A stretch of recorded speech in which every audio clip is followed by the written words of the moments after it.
अस्सलाम वालेकुम स्टूडेंट्स, आज हम नाइट्रोजन और फास्फोरस के एनालॉजीज के बारे में पढ़ेंगे, जिसका मतलब यह है कि नाइट्रोजन और फास्फोरस में क्या सिमिलरिटीज पाई जाती हैं। इन सिमिलरिटीज के बारे में हम डिस्कस करेंगे। हम जानते हैं कि नाइट्रोजन और फास्फोरस एक ही फैमिली से ताल्लुक़ रखते हैं, एक ही ग्रुप में पाए जाते हैं। इस वजह से इनमें कुछ सिमिलरिटीज पाई जाएगी। उन सिमिलरिटीज को हम यहाँ पे डिस्कस करेंगे। तो जब हम नाइट्रोजन और फास्फोरस के एनालॉजीज की बात करते हैं तो इसके कुछ मेन पॉइंट्स है। इस लेक्चर के कुछ मेन पॉइंट्स है, उसको हम डिस्कस करेंगे। ग्रुप को हम देखेंगे, नॉन मेटालिक नेचर को देखेंगे, वैलेंशियल इलेक्ट्रॉन्स को देखेंगे, डायमैग्नेटिक प्रॉपर्टीज को देखेंगे, ब्लॉक को देखेंगे, फास्फोरस जो कि हाइड्रोजन साइनाइड जैसा एक कंपाउंड बनाता है उसको देखेंगे, फास्फोअल्काइंस हम देखेंगे जो अल्काइंस के कंपाउंड ये बना लेता है, अल्काइंस के साथ बॉन्ड बना लेता है।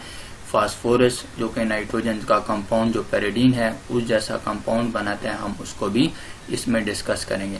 तो सबसे पहले अगर हम यहाँ पे आ जाएं, ग्रुप की तरफ आ जाएं, तो नाइट्रोजन पीरियोडिक टेबल में ग्रुप नंबर 5A या 5A का मेंबर्स होता है। ग्रुप नंबर 5A में जो एलिमेंट्स पाए जाते हैं, या ग्रुप नंबर 5A को अगर हम थोड़ा सा देख लेते हैं तो ग्रुप नंबर 5A में जो एलिमेंट्स पाए जाते हैं, ठीक है, या ग्रुप नंबर 5A जो हमारे पास है, इसमें नाइट्रोजन और फास्फोरस को ही हम डिस्कस कर रहे हैं। लेकिन जब हम इस ग्रुप की बात करते हैं तो नाइट्रोजन सबसे ऊपर होता है, उसके बाद फास्फोरस है, फिर आर्सेनिक है, फिर एंटीमनी है और उसके बाद बिस्मथ है। ये एक ग्रुप है जो कि नाइट्रोजन की फैमिली कहलाती है और नाइट्रोजन इसमें सबसे ऊपर पाया जाता है। नाइट्रोजन और फास्फोरस में कुछ सिमिलरिटीज पाई जाती हैं बनिस्बत दूसरों के, तो हम इसी को यहाँ पे डिस्कस करेंगे। इनमें कुछ सिमिलरिटीज पाई जाती हैं, ये सिमिलर होते हैं, कुछ प्रॉपर्टीज के लिहाज से हम उसी को डिस्कस करते जाएंगे। तो ग्रुप नंबर 5A में ये पाए जाते हैं। ग्रुप नंबर 5A से मुराद ये है कि अगर हम इनकी इलेक्ट्रॉनिक कन्फिगरेशंस की बात करें तो इनकी इलेक्ट्रॉनिक कन्फिगरेशन, पूरे ग्रुप की जो कन्फिगरेशन है वो NS2 और NP3 पर ख़त्म होती है। इन सारों की जो इलेक्ट्रॉनिक कन्फिगरेशन है वो NS2 और NP3 पर ख़त्म होती है। तो अगर जब हम NS2 और NP3 की बात करते हैं तो ये जो इलेक्ट्रॉन होते हैं, वैलेंस शेल में जो इलेक्ट्रॉन होते हैं या इलेक्ट्रॉनिक कन्फिगरेशन में जो एंड पे इलेक्ट्रॉन आ जाते हैं, वो असल में डिसाइड करते हैं नॉर्मल एलिमेंट्स में, रिप्रेजेंटेटिव एलिमेंट्स में, वो हमें ग्रुप के बारे में बताते हैं। उससे हमें ग्रुप के बारे में पता चल जाता है। फर्ज करो कि अगर हम नाइट्रोजन की बात करते हैं तो नाइट्रोजन का एटॉमिक नंबर होता है 7। इसकी इलेक्ट्रॉनिक कन्फिगरेशन देख लेते हैं, 1s2, 2s2 और 2p3 और 2p3। जब हम इसको देखते हैं, इस इलेक्ट्रॉनिक कन्फिगरेशन को देखते हैं, तो इसका ये वाला वैलेंस शेल है 2s2 और 2p3 इसका वैलेंस शेल है। तो ये जो इलेक्ट्रॉनिक कन्फिगरेशन है, इस इलेक्ट्रॉनिक कन्फिगरेशन से हमें सारी इंफॉर्मेशन मिल जाती है।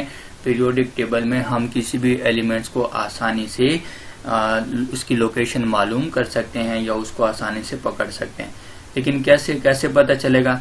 ये जो n की वैल्यू होती है, जो प्रिंसिपल क्वांटम नंबर है, ये हमें बताता है किसी भी या पीरियोडिक टेबल में, ये हमें पीरियड्स के बारे में बताता है। इससे हमें पीरियड का पता चलता है। n हमें बताता है पीरियड के बारे में, इससे हमें पीरियड के बारे में पता चलता है। यहाँ पे 2 है तो हमें आसानी से पता चल जाता है कि जो नाइट्रोजन है वो पीरियड नंबर 2 में पाया जाता है, ये दूसरे पीरियड में पाया जाता है। और ये जो S है और P है, ये असल में क्या बताते हैं? ये ब्लॉक बताते हैं। इससे हमें ब्लॉक का पता चल जाता है। एजेमुथल क्वांटम नंबर हमें बताता है ब्लॉक नंबर। तो S जो सब शेल है, P जो सब शेल है, ये हमें ब्लॉक नंबर बताते हैं। जिसके वैलेंस शेल इलेक्ट्रॉन जिस सब शेल पर ख़त्म होते हैं वो इसी ब्लॉक में पाए जाते हैं। नाइट्रोजन की हम बात करते हैं, ये P पर ख़त्म होते हैं इसके, तो इसका मतलब है ये P ब्लॉक में पाया जाता है। ये वाला एलिमेंट P ब्लॉक में पाया जाता है। और ये जो इलेक्ट्रॉन है, 2 यहाँ पे हैं और 3 यहाँ पे है। ये हमें बताते हैं, ग्रुप नंबर बताते हैं। अगर आप नाइट्रोजन के को कैलकुलेट करना चाहते हैं, इसके ग्रुप को देखना चाहते हैं, अगर एस ब्लॉक से देखना चाहते हैं तब ये इलेक्ट्रॉन भी काउंट करेंगे और ये इलेक्ट्रॉन भी। टोटल कितने इलेक्ट्रॉन हो जाएंगे? 5 इलेक्ट्रॉन हो जाएंगे। इसका मतलब है ये 5वें ग्रुप में पाया जाता है, ये 5 ग्रुप में पाया जाता है, ये 5th ग्रुप में पाया जाता है। लेकिन अगर हम सिर्फ इस वाले को देखें, इसको डिस्कस करें, तो इसमें 2p3 है। ये हमें क्या बताता है कि पी ब्लॉक में शुरू हो जाएं, पी ब्लॉक में जो पहला ग्रुप है उसके बाद दूसरा ग्रुप जोड़ें और पी ब्लॉक का ही तीसरा ग्रुप देख लें, उसमें हमारे पास पाया जाएगा नाइट्रोजन मौजूद होगा। नाइट्रोजन दूसरे ग्रुप का दूसरे पीरियड का मेंबर है और 5वें ग्रुप में ये पाया जाता है। लेकिन जब हम पी ब्लॉक की तरफ से देखते हैं, पी ब्लॉक में ये तीसरा ग्रुप होता है और एस ब्लॉक से शामिल करें तब ये 5वां ग्रुप होता है। इसी तरह हम फास्फोरस को भी देख सकते हैं। फास्फोरस का एटॉमिक नंबर 15 होता है। इसके पहले शेल में 1s2, 2s2, 2p6, 3s2 और 3p3, ये वाला इसका वैलेंस शेल कहलाता है, इसका वैलेंस शेल कहलाता है। तो जब हम इसकी बात करते हैं 3s2 और 3p3 को अगर हम देख लें तो इसका क्या मतलब है? ये n की वैल्यू है, ये हमें बता रहा है पीरियड, इससे हमें पता चल जाता है पीरियड के बारे में।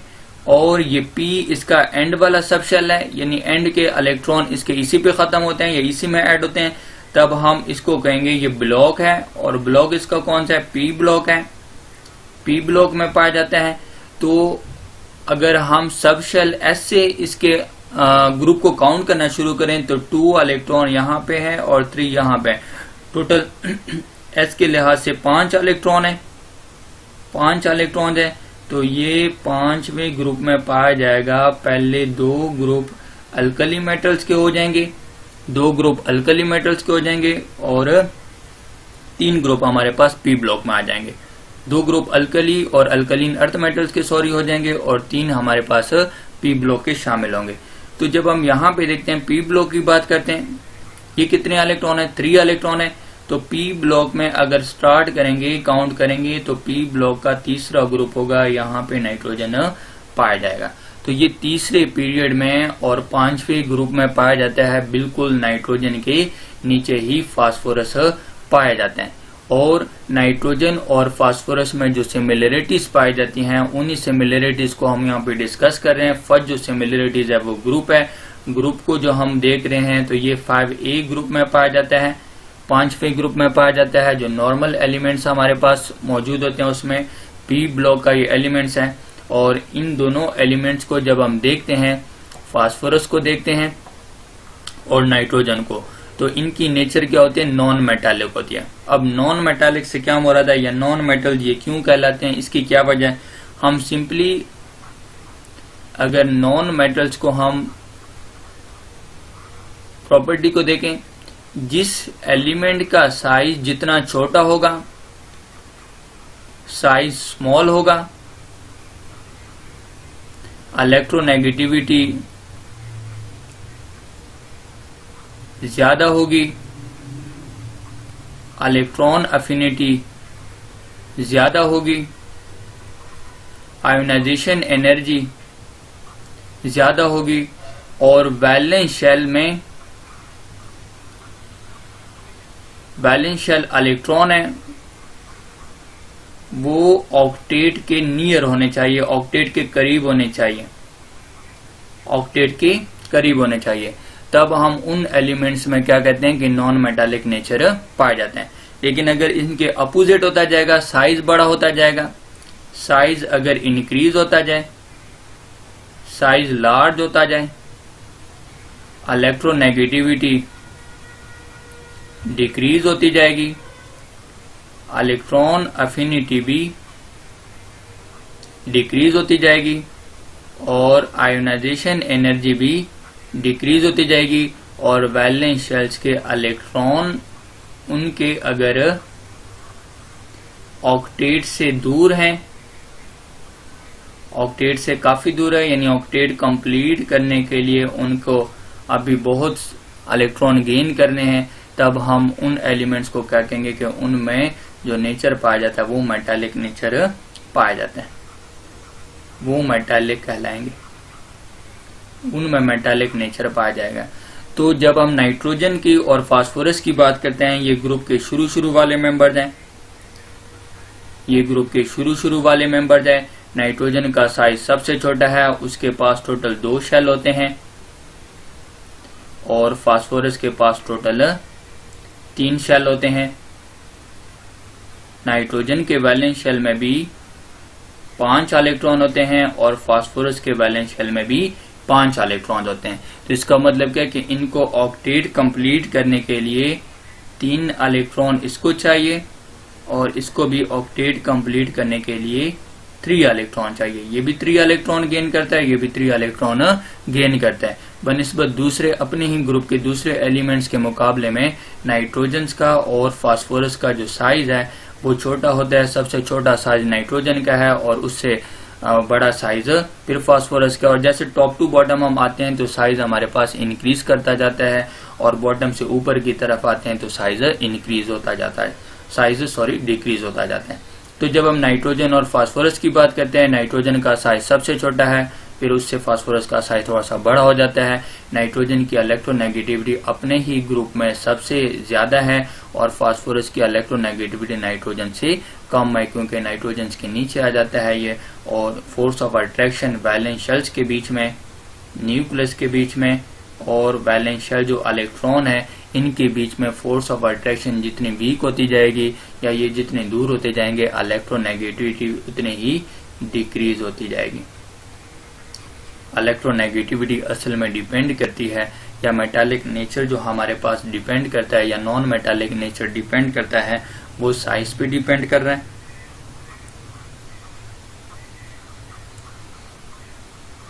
Non metallic nature is inversely proportional to size. Size छोटा होगा तो नॉन मेटालिक कैरेक्टर ज्यादा होता जाएगा। इसी तरह non metallic character is directly proportional, non-metallic character is directly proportional to electronegativity, is directly proportional to electron affinity, is directly proportional to ionization energy।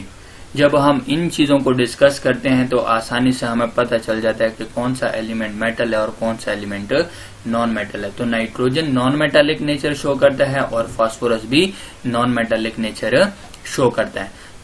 उसके बाद जब हम नीचे आ जाते हैं वैलेंस शेल्स इलेक्ट्रॉन्स की तरफ आ जाते हैं, तो वैलेंस शेल्स इलेक्ट्रॉन्स को हमने देख लिया कि नाइट्रोजन के पास भी 5 इलेक्ट्रॉन्स होते हैं और फास्फोरस के पास भी 5 इलेक्ट्रॉन्स होते हैं। इस वजह से ये कुछ सिमिलर प्रॉपर्टीज रखते हैं, इनके कुछ केमिकल रिएक्शन सिमिलर नेचर में आते जाते हैं। तो डायमैग्नेटिक प्रॉपर्टीज की बात करें, डायमैग्नेटिक ऐसे सब्सटेंसेस होते हैं, ऐसे एलिमेंट्स होते हैं जो कि मैग्नेटिक फील्ड उसको रिपेल करता है या मैग्नेटिक फील्ड के साथ रिपल्शन फोर्स परफॉर्म करते हैं, तब हम ऐसे एलिमेंट्स को या ऐसे कंपाउंड्स को डायमैग्नेटिक कहते हैं। तो मॉलिक्यूलर ऑर्बिटल थ्योरी जो MOT है, मॉलिक्यूलर ऑर्बिटल थ्योरी से हमें पता चल जाता है कि नाइट्रोजन के पास अनपेयर्ड इलेक्ट्रॉन नहीं होते, ठीक है ना, अनपेयर्ड इलेक्ट्रॉन नहीं होते। इसके पास जितने भी इलेक्ट्रॉन होते हैं वो पेयर्ड इलेक्ट्रॉन होते हैं। तो पेयर्ड इलेक्ट्रॉन्स की वजह से ये क्या कैरेक्टर शो करता है, डायमैग्नेटिक प्रॉपर्टीज शो करता है, ये कहलाता है डायमैग्नेटिक, इसकी प्रॉपर्टी होती है डायमैग्नेटिक। इसी तरह फास्फोरस भी इसी से ताल्लुक रखता है, वो भी डायमैग्नेटिक नेचर में ही पाया जाता है। उसके बाद अगर हम ब्लॉक को देखें तो ब्लॉक को भी हमने देख लिया, हमने यहाँ पे डिस्कस कर लिया कि इनके इलेक्ट्रॉन जो है वैलेंस शेल इलेक्ट्रॉन है वो किस पर खत्म होते हैं, पी सब शेल पर खत्म होते हैं। तभी हम इसको क्या कहेंगे कि ये पी ब्लॉक में पाए जाते हैं, ये वाले एलिमेंट्स पी ब्लॉक में पाए जाते हैं। इनका जो ब्लॉक होता है वो कौन सा ब्लॉक कहलाएगा, पी ब्लॉक कहलाएगा, ब्लॉक इनका पी होता है। इसके बाद अगर हम देखें फास्फोरस जो कि हाइड्रोजन साइनाइड जैसा एनालॉगस कंपाउंड ही बनाता है, तो सबसे पहले हम हाइड्रोजन साइनाइड को देख लेते हैं, हाइड्रोजन साइनाइड को देख लेते हैं जो नाइट्रोजन का कंपाउंड है वो कैसे बनता है। फिर इसी से रिलेटेड हम फास्फोरस को भी देख लेते हैं। फास्फोरस का जो कंपाउंड था साइनाइड लाइक ये पहले नहीं पाया जाता था, लेकिन अब इसको बनाया गया है। हाइड्रोजन साइनाइड्स के मुकाबले में ये अनस्टेबल होता है। क्यों अनस्टेबल होता है उसकी भी हम रीजन देख लेते हैं, लेकिन ये कंपाउंड अब ऐसे कंपाउंड तैयार किए जाते हैं। जब हम हाइड्रोजन साइनाइड्स की बात करते हैं, प्रिपरेशन ऑफ हाइड्रोजन साइनाइड्स की बात करें, हाइड्रोजन साइनाइड्स को कैसे बनाया जाता है, कैसे इसको प्रिपेयर किया जाता है, हम इसको डिस्कस कर लेते हैं। तो फर्स्ट जो रिएक्शन होता है या फर्स्ट मेथड हमारे पास है CH4 का रिएक्शन अगर हम कर लेते हैं NH3 के साथ, कुछ कंडीशंस होते हैं, वो कंडीशन मैं यहाँ पे नहीं लिख रहा, मैं सिर्फ जनरल रिएक्शन लिख रहा हूँ। तो ये रिएक्ट करके क्या बना लेते हैं, हाइड्रोजन साइनाइड बना लेते हैं और प्लस हाइड्रोजन गैस रिलीज कर देते हैं। कैसे, यहाँ से 2 हाइड्रोजन, यहाँ से 3 हाइड्रोजन इससे निकल जाते हैं और 3 हाइड्रोजन इसके निकल जाते हैं। नाइट्रोजन की भी 3 वैलेंसी अनसेटिस्फाई करनी है और कार्बन ने भी 3 वैलेंसी अनसेटिस्फाई करनी है। तो इस तरह हाइड्रोजन, कार्बन और ये हमारे पास आ गया नाइट्रोजन के साथ कार्बन और नाइट्रोजन का ट्रिपल बॉन्ड आ गया। और प्लस कितने हाइड्रोजन निकले हैं, 3 हाइड्रोजन यहाँ से निकले हैं और 3 यहाँ से। तो नाइट्रोजन एटॉमिक फॉर्म में पाया नहीं जाता, मॉलिक्यूलर फॉर्म में पाया जाता है। तब हम यहाँ पे लिखेंगे H2 और इसको बैलेंस करने के लिए यहाँ पे हम 3 लिख देंगे। इस तरह हमारे पास ये हाइड्रोजन साइनाइड बना लेता है। उसके बाद अगर हम नेक्स्ट देख लेते हैं अगला रिएक्शन, इसी का प्रिपेयर करने का अगला मेथड जो आ जाता है। अगला मेथड अगर हम देखें तो CH4 ही होता है। CH4 का रिएक्शन किया जाता है NH3 के साथ, लेकिन अब इसके साथ ऑक्सीजन भी लगा देते हैं, मॉलिक्यूलर फॉर्म में ऑक्सीजन भी आ जाता है। ये रिएक्ट करके क्या बना लेते हैं, यहाँ से बिल्कुल ऐसे रिएक्शन होगा, 3 हाइड्रोजन यहाँ से निकलेंगे और 3 हाइड्रोजन यहाँ से। तो कार्बन की 3 वैलेंसी अनसेटिस्फाई हो जाएगी, इसके साथ इस तरफ हाइड्रोजन अटैच है, और नाइट्रोजन की भी 3 वैलेंसी अनसेटिस्फाई हो जाएगी। ये यहाँ पे मिलकर बॉन्ड बना लेंगे और हाइड्रोजन साइनाइड बना लेंगे। पीछे क्या रह गए, हाइड्रोजन, 3 हाइड्रोजन यहाँ से निकले हैं, 3 यहाँ से, टोटल कितने में 6 हाइड्रोजन। और ऑक्सीजन कितने, 2 हैं। एक ऑक्सीजन 2 हाइड्रोजन को अब्सॉर्ब कर सकता है, यानी 2 हाइड्रोजन के साथ बॉन्ड बना सकता है। तो टोटल कितने हाइड्रोजन है, टोटल 6 है और ऑक्सीजन 2 है। तो फिर 6 हाइड्रोजन के लिए हमारे पास 3 ऑक्सीजन होने चाहिए।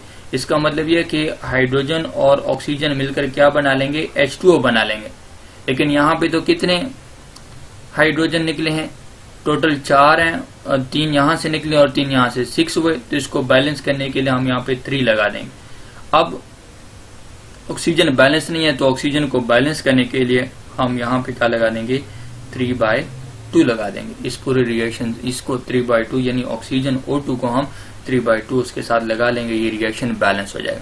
इसको मजीद बैलेंस करने के लिए अगर 3/2 से हमें कोई प्रॉब्लम है तो पूरे रिएक्शन को 2 से मल्टीप्लाई करो, ये आ जाएगा 2CH4 प्लस 2NH3 और इसके साथ प्लस ये O2 है, और जो 2 था 3/2 था वो 2 कट गया, 2 के साथ यहाँ पे आ जाएगा 2 हाइड्रोजन साइनाइड है, और प्लस इसको मल्टीप्लाई करेंगे 6H2O आ जाएंगे। आप इस तरह भी इसको बैलेंस कर सकते हैं, ये भी बैलेंस करना ठीक है और ये भी बैलेंस करना ठीक है। आप जिस मेथड्स के जरिए इसको बैलेंस करेंगे, हमने इसको पहले सिंपल बैलेंस किया, फिर हमने इसको मल्टीप्लाई कर दिया, फ्रैक्शन खत्म करने के लिए हमने इसको मल्टीप्लाई कर दिया। उसके बाद अगर हम, ये था प्रिपरेटिव मेथड किसका था, हाइड्रोजन साइनाइड का था। ऐसे ही हमारे पास जो फास्फोरस का कंपाउंड है वो भी इसी तरीके से प्रिपेयर होता है। तो अगर हम उस कंपाउंड्स को प्रिपेयर करते हैं तो कैसे प्रिपेयर करेंगे, ये हम सिमिलरिटीज पढ़ रहे हैं, इसलिए ये कंपाउंड जो है ये सेम पाया जाता है। हाइड्रोजन यहाँ पर आ जाएगा कार्बन और नाइट्रोजन की जगह पर ये फास्फोरस आ जाएगा। इस कंपाउंड्स को हम कैसे प्रिपेयर करेंगे या कैसे इसको प्रिपेयर किया गया है, तो उसके जनरल रिएक्शन भी हम यहाँ पे देख लेते हैं या मेथड देख लेते हैं। ये दोनों हाइड्रोजन साइनाइड है और HCP है, ये दोनों हमारे पास जो कंपाउंड है इसमें सबसे ज्यादा स्टेबल हाइड्रोजन साइनाइड होता है जो, और HCP जो फास्फोरस का ये वाला कंपाउंड है ये अनस्टेबल होता है। क्यों अनस्टेबल होता है ये रिएक्शन हम देख लेते हैं, उसके बारे में फिर हम थोड़ा सा डिस्कस कर लेंगे। ये रिएक्शन भी बिल्कुल हमारे पास ऐसे ही होगा। पहले हम CH4 मीथेन का इसका जो पहला प्रिपरेटिव मेथड है CH4 का रिएक्शन हम करवाते हैं PH3 के साथ। PH3 यहाँ से 3 हाइड्रोजन निकलेंगे और यहाँ से भी 3 हाइड्रोजन रिमूव होते जाएंगे, यानी फास्फोरस को भी अपनी 3 वैलेंसी अनसेटिस्फाई करनी है और कार्बन की को भी 3 वैलेंसी अनसेटिस्फाई करना है। ये अपनी 3 वैलेंसी अनसेटिस्फाई कर लेता है। इसके साथ इस तरफ हाइड्रोजन है। अब इस यहाँ पे फास्फोरस है, नाइट्रोजन तो है नहीं, तो यहाँ पे क्या अटैच हो जाएगा, फास्फोरस अटैच हो जाएगा और प्लस हाइड्रोजन रिलीज हो जाएगा। मैंने पहले भी बताया हाइड्रोजन मॉलिक्यूलर फॉर्म में होते हैं, एटॉमिक फॉर्म में नहीं पाए जाते। तो इसको बैलेंस करने के लिए कितने 3 यहाँ से रिमूव हैं और 3 यहाँ से, तो टोटल यहाँ पे क्या लगा लेंगे 6 हुए, तो 3 हम लगा देंगे। 3 के साथ इसको मल्टीप्लाई कर देंगे। उसके बाद हम और भी 2 मेथड्स हैं, हम डी हाइड्रोहेलोजिनेशन से भी कर सकते हैं, मतलब हाइड्रोजन और हाइड्रोजन रिमूव करके उससे भी हम इसको प्रिपेयर कर सकते हैं, जो कि फास्फोरस का कंपाउंड होता है। यहाँ पे कंपाउंड मैं लिख रहा हूँ वो CH3 है और PCCl2 फास्फोरस Cl2। हम इसको देखते हैं, ये भी हमें क्या देता है, हाइड्रोजन या HCP देता है, कंपाउंड देता है। हम इसको देख लेते हैं। यहाँ से क्या होगा, 2 क्लोरीन यहाँ से निकलेंगे और 2 हाइड्रोजन यहाँ से निकल जाएंगे, 2 HCl मॉलिक्यूल यहाँ पे निकल जाएंगे, तो कार्बन की वैलेंसी भी अनसेटिस्फाई हो जाएगी। एक तो ऑलरेडी फास्फोरस ऑलरेडी इसके साथ एक बॉन्ड बना रहा था, अब 2 हो गए, तो ये फास्फोरस हुआ और प्लस 2 HCl ये वाला कंपाउंड बना। मतलब अगर हम इसको यहाँ पे थोड़ा सा देख लेते हैं, शो कर लेता हूं मैं यहाँ पे कि कैसे इसको किया है। तो कार्बन है, ये हाइड्रोजन है, इसके इस तरफ हाइड्रोजन है, इस तरफ भी हाइड्रोजन है, और यहाँ पे फास्फोरस है, ये क्लोरीन है, और इसके अलावा ये क्लोरीन है। यहाँ से आ जाता है HCl और यहाँ से आ जाता है HCl। ये हाइड्रोजन रिमूव हो जाता है और ये हैलोजन रिमूव हो जाता है। ऐसे रिएक्शन को हम डी हाइड्रो हैलोजिनेशन कहते हैं, removal of hydrogen plus removal of halogens. तो यहाँ पे कार्बन की वैलेंसी पहले फास्फोरस के साथ तो एक बॉन्ड बना रहा था, लेकिन कार्बन और फास्फोरस के आगे 2 वैलेंसी और अनसेटिस्फाई हुई, तो ये हाइड्रोजन इसके साथ अटैच हो जाएगा और प्लस 2 HCl हो जाएगा।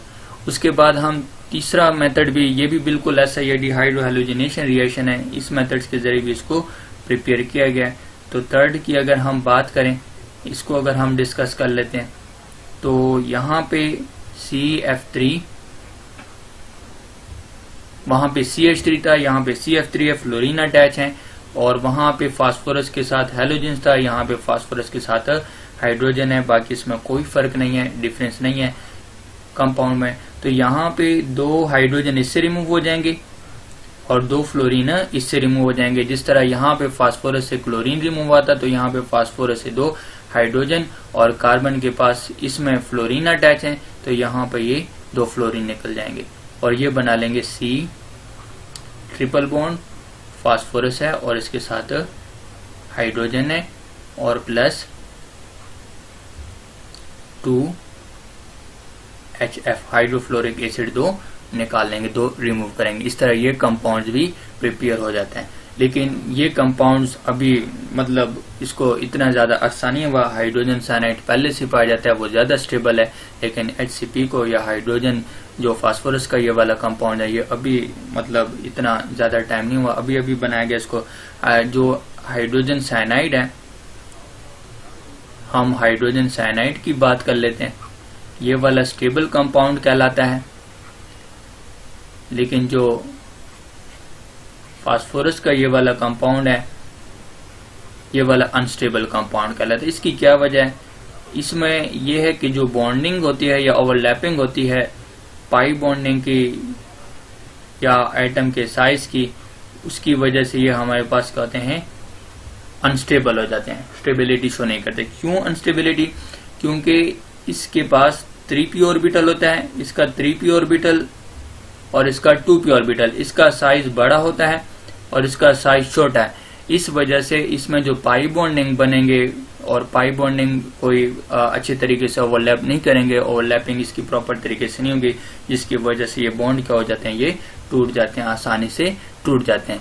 लेकिन जब हम हाइड्रोजन साइनाइड में बात करते हैं, नाइट्रोजन की बात करते हैं, नाइट्रोजन का 2p ऑर्बिटल होता है वैलेंस शेल वाला और कार्बन का भी 2p, तो दोनों का साइज तकरीबन सेम ही होता है, इतना ज्यादा डिफरेंस नहीं है, और दोनों के शेल भी सेम है, दोनों के ऑर्बिटल्स भी मैच कर रहे हैं, शेप के लिहाज से भी मैच कर रहे हैं। तो इस वजह से यहाँ पे ओवरलैपिंग क्या होगी, वो ओवरलैपिंग यहाँ पे स्ट्रॉन्ग होती जाएगी। जब ओवरलैपिंग स्ट्रॉन्ग होगी तो इसको तोड़ना भी क्या हो जाएगा, मुश्किल हो जाएगा, इनकी स्टेबिलिटी बढ़ जाएगी।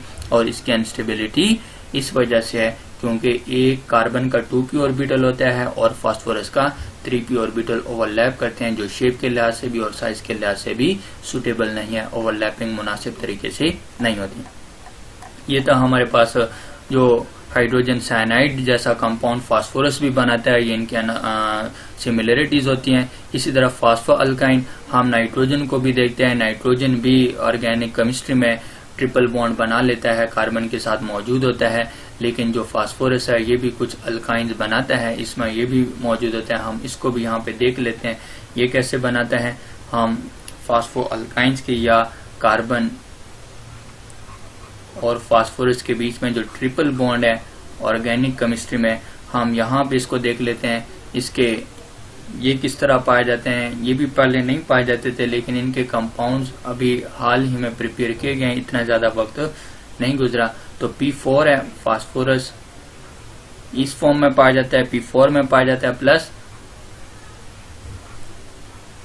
Na सोडियम मेटल है, और प्लस हम इसका रिएक्शन करवाते हैं क्लोरीन सिलिकॉन, ये मैंने बॉन्डिंग अलग की है, और ट्राई मिथाइल है, ये मिथाइल ग्रुप है, Me tri methyl group attach है।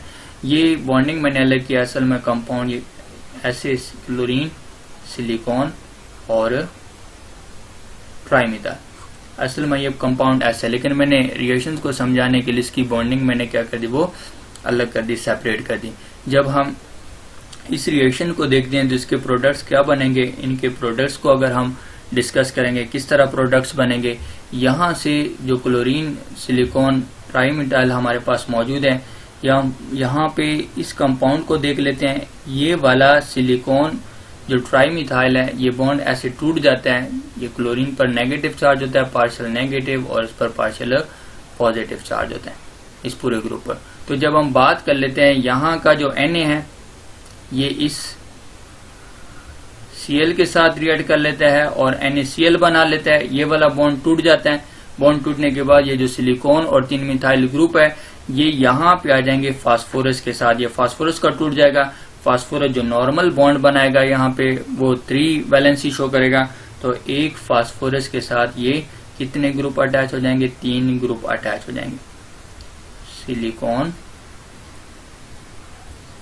ये ट्राई मिथाइल है और इसको ब्रैकेट में बंद करके ऐसे 3 लगा देंगे, और प्लस इसके साथ और क्या बन जाएगा, NaCl बन जाएगा, ये बन जाता है NaCl। अब इसको बैलेंस करेंगे, फास्फोरस कितने हैं, 4 है, यहाँ पे फास्फोरस 1 है, तो हम यहाँ पे 4 लगा देंगे, यहाँ पे हमने 4 लगा दिया। अब ये पूरा ग्रुप, यहाँ पे ये 4 है, इसको मल्टीप्लाई करें 3 के साथ, ये 12 है, यहाँ पे ये कितने हैं, 1 ग्रुप अटैच है, तो यहाँ पे हम 12 लगा देंगे। तो क्लोरीन हुए 12, और यहाँ पे क्लोरीन कितने हैं, ये 1 है, तो क्लोरीन के साथ इस पूरे ग्रुप के साथ भी हम 12 लगा देंगे, फिर सोडियम के साथ भी हम 12 लगा देंगे। ये क्या हो जाएगा, बैलेंस हो जाएगा। अब यहाँ पे इस कंपाउंड्स को जो हमने प्रिपेयर किया है, इस कंपाउंड्स के प्रिपेयर करने की या जो तरीका हमारे पास है, हम ज्यादा बुल्की अल्काइल ग्रुप, बड़े अल्काइल ग्रुप या लार्ज अल्काइल ग्रुप जो सब्स्टिट्यूएंट्स होते हैं, वो अटैच होते हैं तो उन जैसे कंपाउंड के साथ ये कुछ स्टेबल मॉलिक्यूल्स बना लेता है इस तरह के, अदरवाइज ये इस तरह के स्टेबल मॉलिक्यूल नहीं बनाता। तो लार्ज अल्काइल ग्रुप होंगे जो सब्स्टिट्यूएंट्स होंगे वो अगर इस्तेमाल करेंगे या उससे ये बॉन्ड बनाएंगे तो ये कंपाउंड स्टेबल बनाएगा। इसी तरह जब हम इसी को आगे लेके जाते हैं, आगे नेक्स्ट स्टेप में हमारे पास क्या होता है, ये इस कंपाउंड के साथ कुछ इसाइल ग्रुप के साथ रिएक्ट कर लेता है, Cl है और प्लस यहाँ पे आ जाएगा ये वाला कंपाउंड जो अभी हमने प्रिपेयर करके देखा है। मैं यहाँ पे 2 सिलिकॉन और ये ट्राई मिथाइल है, इसको मैं एक साथ लिख देता हूँ, लेकिन एक को मैं यहाँ पे क्या कर देता हूँ, सेपरेट करके मैं लिख देता हूँ। ये सिलिकॉन है और ये ट्राई मिथाइल है। यहाँ पे इनका बॉन्ड टूट जाते हैं, यहाँ से क्लोरीन आ जाता है और यहाँ से ये वाला ग्रुप आ जाता है, ये आपस में मिलकर बॉन्ड बना लेते हैं। ये बॉन्ड बनाकर जो है ना, आगे मैं नीचे इसके प्रोडक्ट लिख देता हूँ। तो यहाँ पे जो प्रोडक्ट बनेंगे, एक अल्काइल ग्रुप है, ये कार्बोनाइल ग्रुप है। अब क्लोरीन की जगह पे क्या अटैच हुआ, फास्फोरस है, ये सिलिकॉन है और ये ट्राईमिथाइल है, ये सिलिकॉन है और इसके साथ ये ट्राईमिथाइल है और प्लस और क्या रिलीज किया इसने, यहाँ पे क्लोरीन, सिलिकॉन और ट्राईमिथाइल। एक कंपाउंड इसने ये वाला यहाँ पे रिमूव कर दिया, ये रिलीज हुआ। अब इस कंपाउंड्स को हम देखते हैं तो ये कंपाउंड्स कुछ स्टेबल नहीं है, ये खुद को रीअरेंज करेगा। और रीअरेंज कैसे करेगा, हमें पता है कि जो सिलिकॉन और ऑक्सीजन की केमिस्ट्री, सिलिकॉन और ऑक्सीजन की केमिस्ट्री आपस में ज्यादा बनती है, ये अच्छा बॉन्ड बना लेते हैं, अच्छा केमिकल, कोई स्टेबल केमिकल बॉन्ड बना लेते हैं। तब हम यहाँ पे कुछ रीअरेंजमेंट ये आपस में करते हैं। रीअरेंजमेंट कुछ इस तरह करते हैं कि यहाँ से ये वाला जो बॉन्ड है, पाई बॉन्ड, ये यहाँ पे शिफ्ट हो जाता है और ये वाला बॉन्ड जो सिलिकॉन का और फास्फोरस का है, ये चला जाता है इस ऑक्सीजन के पास। अब यहाँ पे कुछ ऐसे हो जाएगा, ये अल्काइल है, ये ऑक्सीजन है, ऑक्सीजन के साथ क्या है, ये सिलिकॉन है और ये ट्राई मिथाइल है। यहाँ पे पहले सिंगल बॉन्ड था, अब डबल बॉन्ड हुआ, ये फास्फोरस है और ये क्या आ जाएगा, सिलिकॉन ट्राईमिथाइल, ये वाला कंपाउंड है। अब हम नेक्स्ट यहाँ पे देखते हैं कि ये इसमें भी नेक्स्ट जो हमारे पास है ये कंपाउंड्स, फिर आगे कुछ ये सिलिकॉन मिथाइल है, ये फिर खुद को रीअरेंज करेगा और कुछ ऐसे रीअरेंज करके ये वाले बॉन्ड ब्रेक कर जाएंगे और सिलिकॉन्स का जो ऑक्सीजन के साथ कंपाउंड है, यहाँ से भी ये वाला ग्रुप रिलीज हो जाएगा और ये पूरे का पूरा ग्रुप यहाँ से रिलीज हो जाएगा और ऑक्सीजन सेंटर में रहेगा और 2 सिलिकॉन ट्राईमिथाइल ऑक्सीजन के इर्द गिर्द अटैच हो जाएंगे, उसको घेर लेंगे, उसके साथ स्टेबल बॉन्ड बन जाता है और कार्बन और फास्फोरस का आपस में ट्रिपल बॉन्ड बन जाता है। वो कैसे, यहाँ से ये आ जाएगा ये ग्रुप और इस तरफ से ये वाला ग्रुप निकल जाएगा, ये आपस में मिलकर ये कंपाउंड बना लेंगे। 5-मिथाइल सिलिकॉन है, ये ऑक्सीजन है और ये सिलिकॉन है और ट्राई मिथाइल है, ये वाला कंपाउंड बना लेंगे। अब पीछे क्या रह गया, इस कार्बन की वैलेंसी भी अनसेटिस्फाई होगी और इस फास्फोरस की वैलेंसी भी अनसेटिस्फाई होगी और ये आपस में मिलकर क्या बना लेंगे, अल्काइल ग्रुप। ये कार्बन है, पहले तो इसके 2 बॉन्ड थे, डबल बॉन्ड थे, अब एक और बढ़ गया, ये ट्रिपल बॉन्ड बना और जो कंपाउंड हमने प्रिपेयर करना था वो ट्रिपल बॉन्ड वाला, मतलब जो अल्काइन थे वो हम इस तरीके से, फास्फोरस के अल्काइन हम इस तरीके से प्रिपेयर कर सकते हैं और ये भी पहले नहीं पाए जाते थे, अब ये भी कुछ एग्जिस्ट करते हैं, पाए जाते हैं। ठीक है, अब उसके बाद नेक्स्ट हमारे पास अगला जो लास्ट सिमिलरिटीज मौजूद है वो फास्फोरस, जो कि नाइट्रोजन जैसा कंपाउंड बना लेता है जिसको हम पेरिडीन कहते हैं। तो फास्फोरस के ये वाले कंपाउंड नहीं पाए जाते थे, लेकिन अब ये भी तैयार किए गए हैं, ये भी एग्जिस्ट करते हैं लेकिन कुछ ज्यादा एग्जिस्ट नहीं करते हैं, अनस्टेबल होते हैं। अब अगर हम यहाँ पे देखें जो फास्फोरस का या नाइट्रोजन का कंपाउंड, ये नाइट्रोजन है, यहाँ पे नाइट्रोजन पाए जाते हैं। इसी तरह ये फास्फोरस का भी प्रिपेयर किया गया, अब फास्फोरस का भी पाया जाता है, यहाँ पे आ जाएगा फास्फोरस। तो फास्फोरस का प्रिपेयर करने के बाद अब इस पूरे ग्रुप के कुछ ऐसे कंपाउंड देखे गए हैं, ये पाए जाते हैं या ये बनाए गए हैं। तो जब हम यहाँ पे बात कर लेते हैं, ये फास्फोरस है, सॉरी बेंजीन है, ठीक है, और इसके यहाँ पे कार्बन की जगह पे क्या अटैच है, आर्सेनिक अटैच है। ये कंपाउंड भी तैयार किया गया है। इसी तरह आर्सेनिक के बाद एंटीमनी है, ये कंपाउंड भी तैयार किया गया है, और इसके बाद बिस्मुथ है, ये कंपाउंड भी कुछ तैयार किया गया। तो ये कंपाउंड अब सारों के इस तरह के पाए जाते हैं, लेकिन इसमें जो सबसे ज्यादा स्टेबल है वो pyridine है।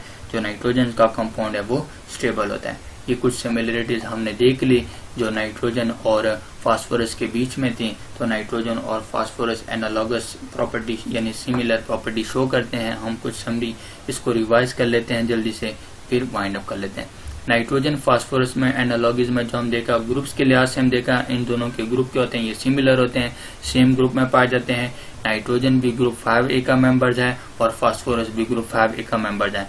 नॉन मेटालिक नेचर दोनों में पाया जाता है। नाइट्रोजन भी नॉन मेटल होता है और फास्फोरस भी नॉन मेटल होता है। वैलेंशियल इलेक्ट्रॉन दोनों में 5-5 इलेक्ट्रॉन्स पाए जाते हैं। दोनों ही डायमैग्नेटिक प्रॉपर्टी रखते हैं और दोनों ही पी ब्लॉक से ताल्लुक रखते हैं। उसके बाद हम फास्फोरस क्या हमने कंपाउंड देखा जो बिल्कुल हाइड्रोजन साइनाइड जैसा ही बनाता है।